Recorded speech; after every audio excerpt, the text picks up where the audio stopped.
Hello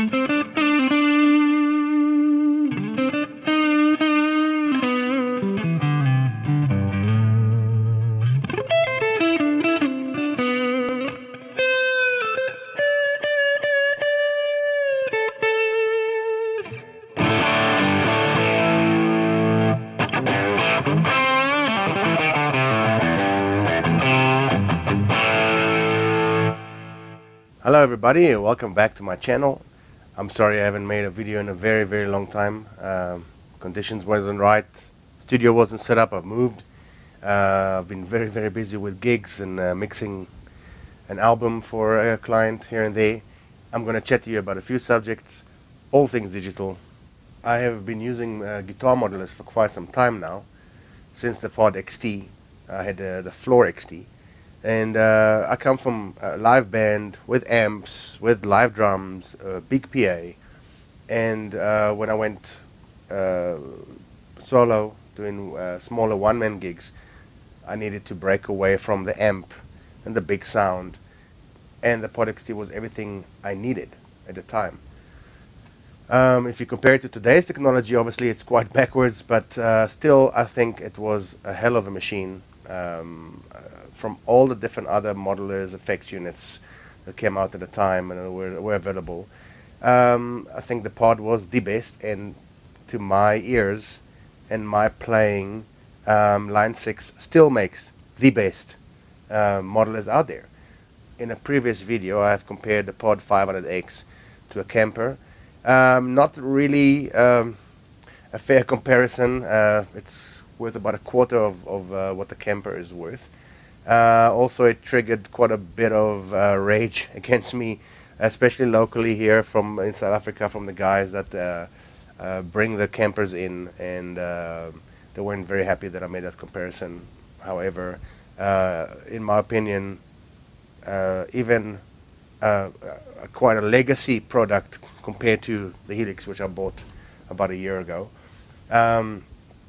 sounds and performs better than even a monster like a Kemper. And I've said it in other videos, the Kemper is a monster.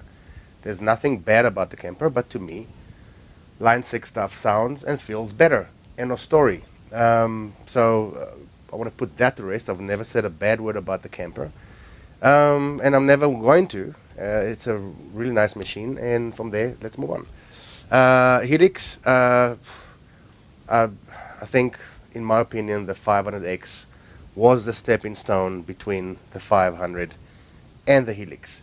I think the 500X was better by far than the 500.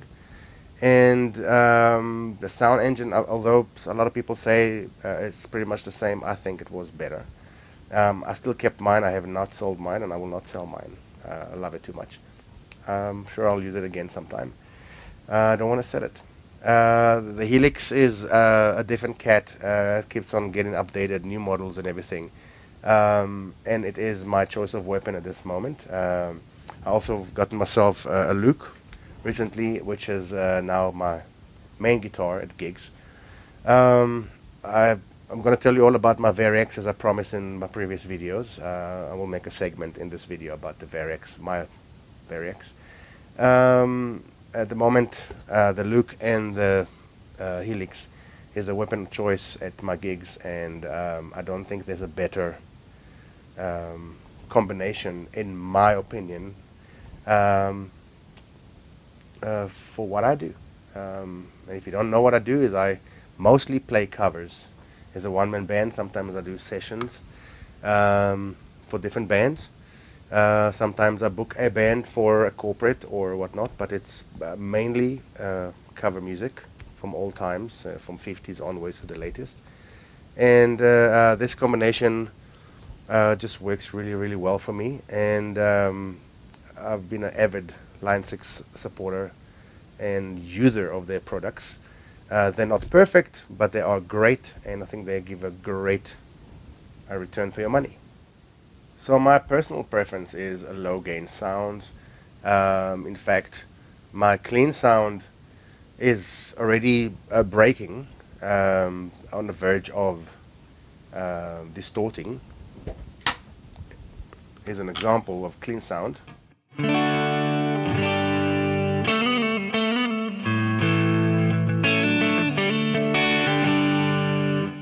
And if I play it really hard, it starts breaking.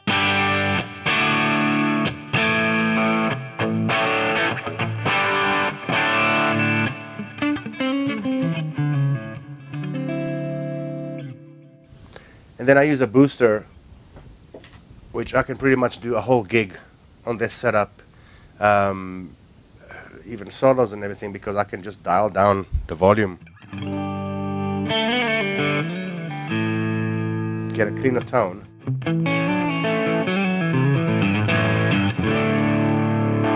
And when I want to push it, I'll just give it.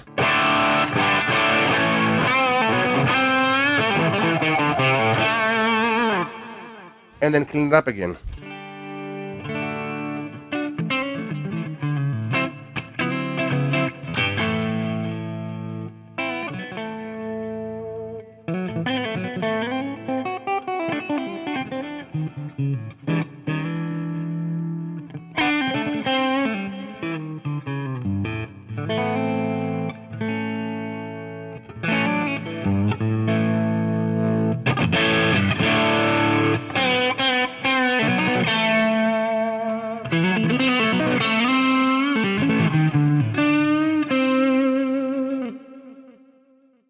So in a previous video, I have demonstrated programming the PodHD500X, and I think the secret to it was in the EQ, specifically in the general EQ that I have set up, and it worked really well. I have had a lot of comments, and thank you, a lot of very positive comments, and specifically, what it does, it mimics.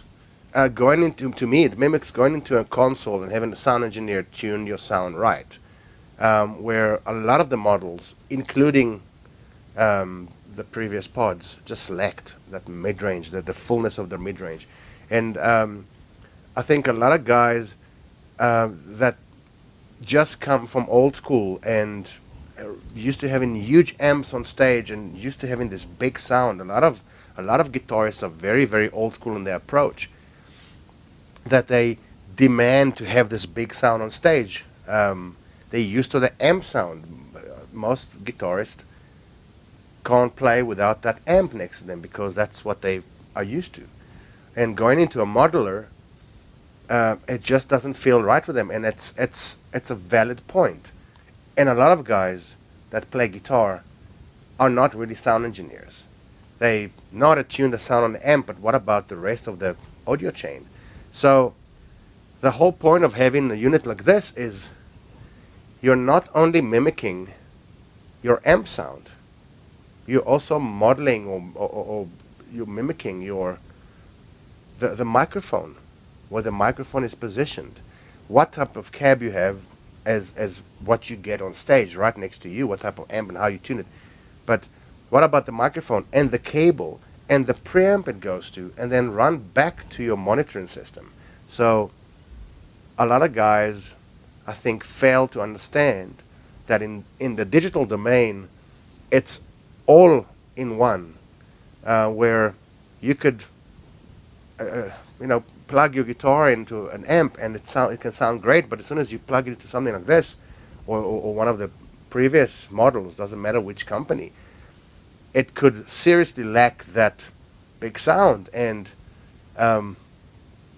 because I'm also a sound engineer, it helps me to construct a sound that works for everyone. Me on stage, because I'm used to having the sound coming from a monitor, where even when I had a big band, the amp wasn't really, I was using a valve state, I had different effects units and whatnot, but I also had, at the time, one of those Kusenkettner Tube Man, and a delay pedal. That's all I had, and into a Marshall valve state amp, which was a great combination.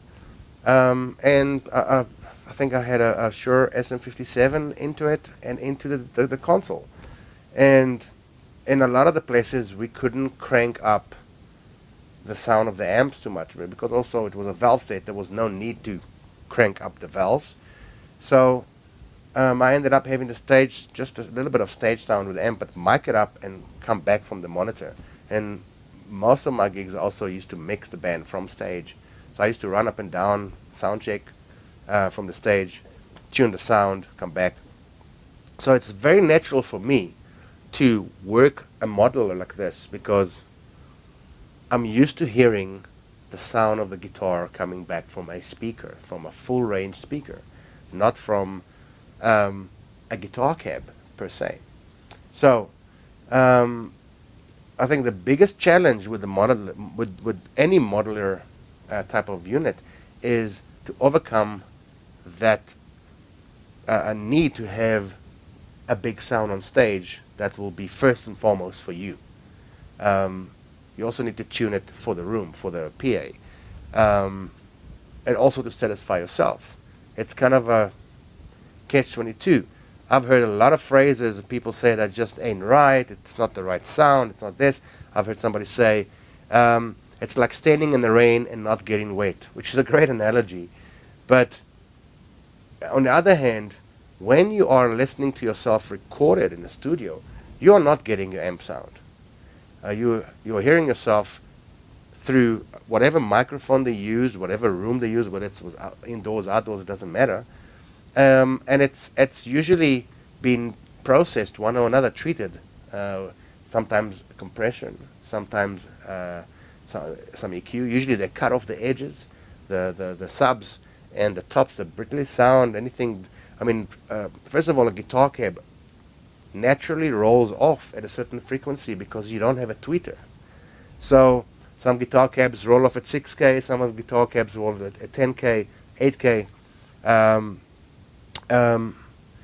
So it's very difficult to judge what sound you have running back at you if you don't really know that sound. If you are an old school guy and you standing in front of a cab playing with a band and you're not really hearing yourself through a monitor as much, then it's going to be a lot more difficult for you to tune in your sound with a unit like this or any other unit, because you're just not familiar with the but once you hear yourself recorded and you start understanding that the microphone doesn't pick up the guitar cab as you do, and obviously that it's run through whatever guitar mic cable and whatever preamp in a console or whatnot, or recording interface, then your perception might change a little bit.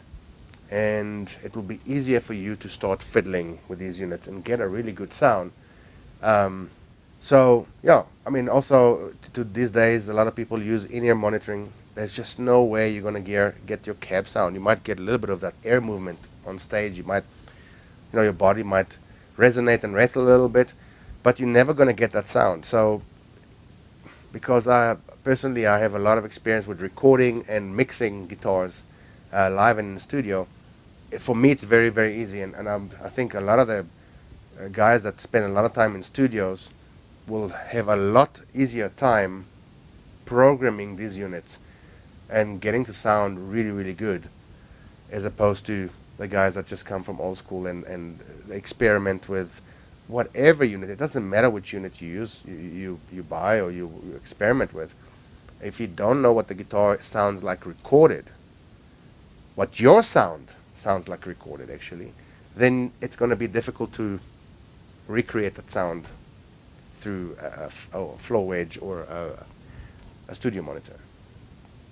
And you're not going to enjoy yourself playing, and you're going to say this is shit, digital is not good, modeling is not good, whatever it is. You're not going to be happy with that. I mean, personally, I prefer the digital world today. It's so much better in my opinion. I do love good guitar amps. Recently played in one of the music exhibitions here a guitar by a local guy that builds valve amps. And he built this little floor amp and a little custom single 12 cab. It was absolutely magic just to plug a Strat into it.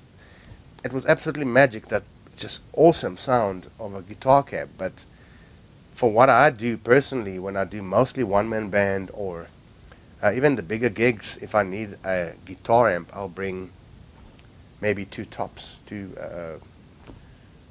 mid-high tops, and that will be my guitar amp. That will be my stage sound. to help me get some sound on stage, especially if we have a live drummer. Then you need to, you're going to have a hole in the middle if you don't have some kind of guitar sound on stage itself. So personally, I prefer having a modeler in almost all cases. Actually, in all cases. And I mean, even when I do festivals, I prefer not going through guitar amp. It's usually the way I have my personal sound set up. There's no need for a guitar amp, and a guitar amp might just actually ruin the tone that I'm looking for, or it will just take unnecessary time to try to fiddle with the amp to try to get the sound that I want on the amp, because it's already tuned to the way I want it through most sound systems. Most sound systems will accept my sound very happily. So it will take minor EQ tweaking to get the sound that I want playing back at me through a monitor or whatnot.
Okay, so my poor Variax has been sitting alone for quite some time now. She comes with me to every gig, but I think I took it out since I bought the Steve Lukather model. Maybe it came out twice, and it's either because I break a string or if I have to play a song in a different key, in a key that is being transposed. That the Variax does very well. I also have the Luke with a pitch shifter here for some of the songs, usually a semitone or a tone. This can do a lot more, obviously, and individual strings and different models of guitars and everything. But the most obvious thing is that I've changed the neck. I did promise I'm going to tell you what I did to the guitar. I changed the neck. I've just absolutely did not like the original neck, although it was a well-constructed neck. I absolutely hated playing on it. And there's a local luthier that brings in and builds his own guitars. And this neck belonged to his brother, and he sold it. It was he's a lefty. And I thought, let me take the lefty neck, because I think it's going to look nice and aggressive, although these are now tuning upside down. I mean, the wrong way around. It's got a different look to it. I love it.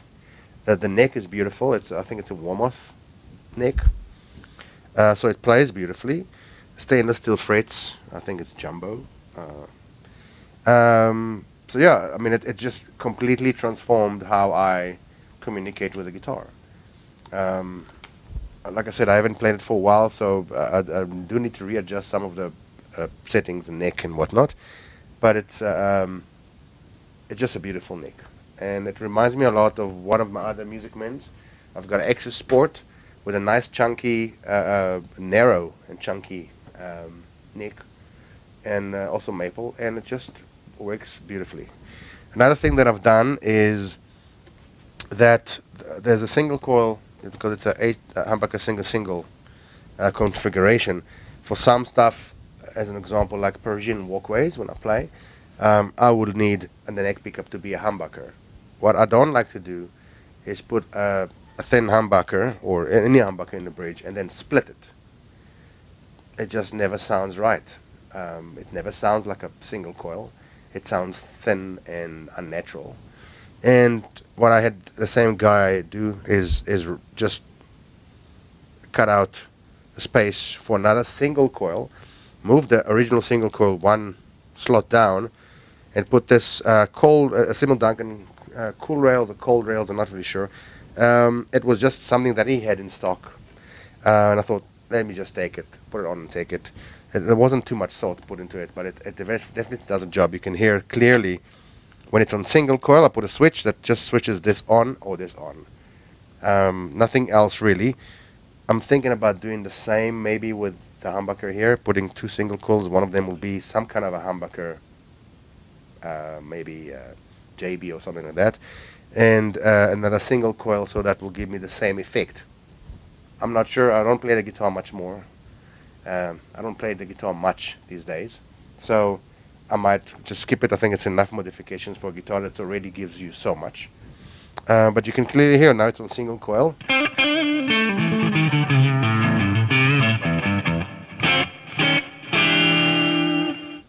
And for the warmer sound, you get the humbucker sound.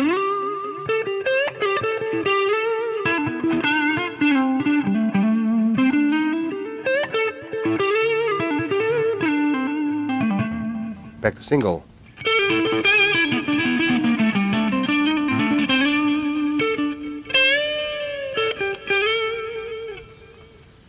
So to add on to already almost an impossibly universal guitar, just a little bit of that extra modification that just makes it complete for me. Obviously, I use the Variax parts as well, the digital Variax parts. I always keep the battery charged, and when I need to, I'm going to give you an example. So, for example, if I wanted to play Pour Some Sugar on Me,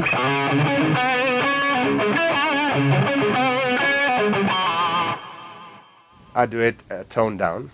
So I will just put the Variax part on, and I will play it like this.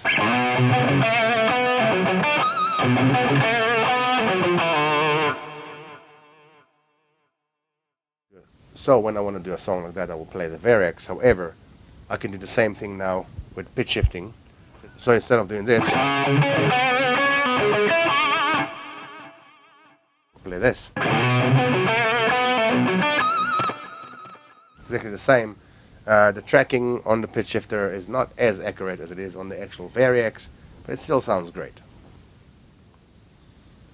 So much like I used to use the PodHD500X, I'm using the Helix in the same way, where I've got one amp sound and a cab sound, and all the buttons are actually stomp boxes. I have a couple of different overdrives, a couple of different delays, a couple of different choruses. I do have the pitch shifter if I want to change the key of the song and I want to retain the way I'm used to playing. I play from memory. I play by ear. And also it's muscle memory if you're playing a gig, and you need to change the tuning of the guitar. Obviously your intonation will change, the feeling of the neck will change. So pitch shifting makes a lot of sense. Personally for me also, as I'm growing older, I'm settling into a different keys that I'm singing in. I don't try to sing too high anymore. I do have some songs that still are pushing the limit of my vocals. But when I record new tracks, I try not to have them necessarily at show-off key. If I can do the song justice in the lower key, I'll do it. So if a song can't be playing normal tuning on the guitar, and I need to go semitone down or semitone up, but then I'll do that. If it's a tone as well. If it's more than that, I'll bring the Variax up, or I'll just do the song a little bit differently. But basically, this is how I set up my tone, and this is how I work. Another very important point I would like to make about your sound is you bring the sound with you. And it doesn't matter what you play. I have pretty much the same sound I used to have on the pod with the Helix, except it's just a better quality sound because it's a better modeler. But the sound remains from you, from how you hold the guitar, how you strum the guitar, the attack of your hand and on the plectrum, and you carry the sound no matter what guitar or amp you might use, whether it's real or model. You bring the sound with you. So it doesn't really matter what you play. You should be able to get your same tone. You bring the sound with your fingers. I've read an article quite a while back. I think it was Nino Betancourt that said that he was on a big bill with another big band. I think it was Van Halen, but I'm not sure if that's maybe my memory is bad.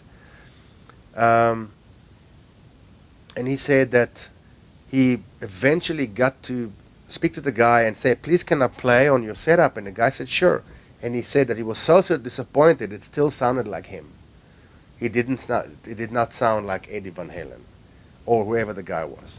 So it's just one thing to remember, that whether it's digital or analog, you bring your sound with you no matter what. And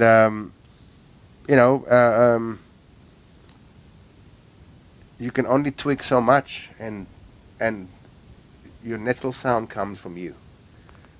Nobody will sound like me on my equipment, and I won't sound like somebody else on their equipment. It's very simple. Thank you very much for watching. See you next time.